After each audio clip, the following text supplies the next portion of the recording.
TMJ is temporomandibular joint, or TMJ is really, the proper name would be temporomandibular joint dysfunction. We usually call it TMJ for short. TMJ is extremely easy to understand, but it's kind of hard to treat if you don't have it. If the doctor hadn't had it, it's a real mystery. But let me show you on this model, and you can really see all TMJ is. First of all, let's look at the lower jawbone.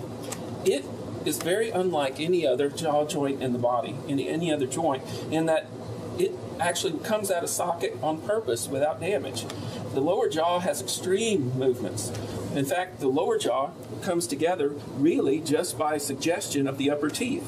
So if your upper teeth demand that the lower jaw to come together with as many teeth as possible, go way back in the joint space and push up against the ear canal, that, like this model does, that would be TMJ. If I felt in your ear when you bite together, which is one of the main tests for TMJ, and I felt your ear canal just collapsing, I would say, well, you certainly have the arrangement of jaw joint ball in the socket that usually causes TMJ.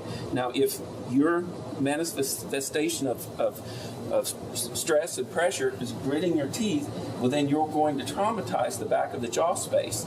Now, if you were biting together where nature intended, where the ball of the jaw joint was right on the continuation of the cheekbone, you could bite as hard as you want. The body can take it there. But if your arrangement of upper teeth is such that the lower jaw has to compensate by going back, and then your protective mechanism for stress, or you're getting ready to fall or be in an accident, is to clench your teeth to protect your teeth.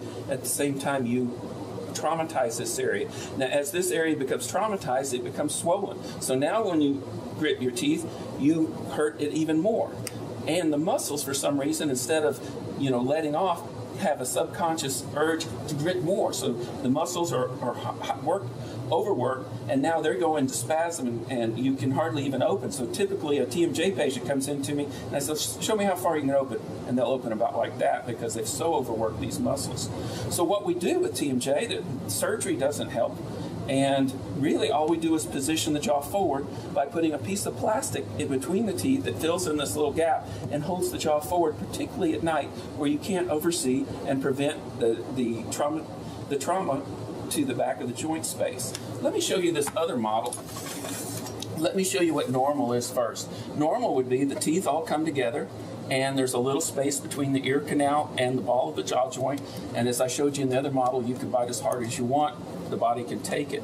But if the arrangement of your teeth is like mine, or like this model, where if the jaw is in the proper space, the teeth don't line up, the jaw will compensate by moving back.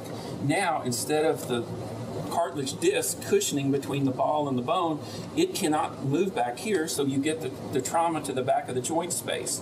Now, in a lot of offices that the dentist hasn't had TMJ, he'll make you a flat plane splint like this with the idea that you could scoot forward, but with the muscle memory, you still bite the old way.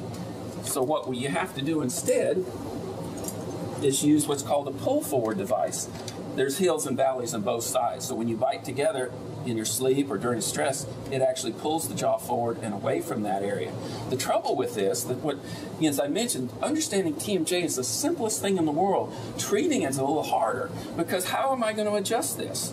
I've got hills and valleys, and it's not just a flat plane, so it's going to be hard to adjust. And as we pointed out, TMJ people already have sore jaws, so if I ask a TMJ patient to open wide and adjust, it's going to make their jaw really sore, more sore than when they came in. So what the simple thing to do for a doctor that has TMJ like me is I just make the appliances outside your mouth.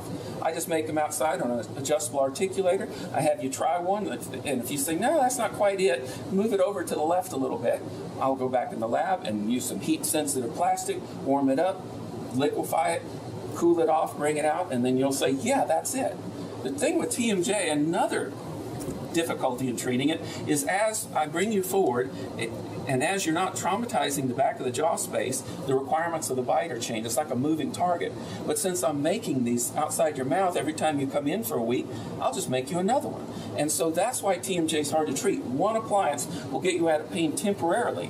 Then you'll go right back into pain. The doctor without much experience says this patient's just a drug seeker, and yet that's what you would expect with an adult with TMJ. You need multiple appliances, and if you adjust them outside the mouth, it's so much easier.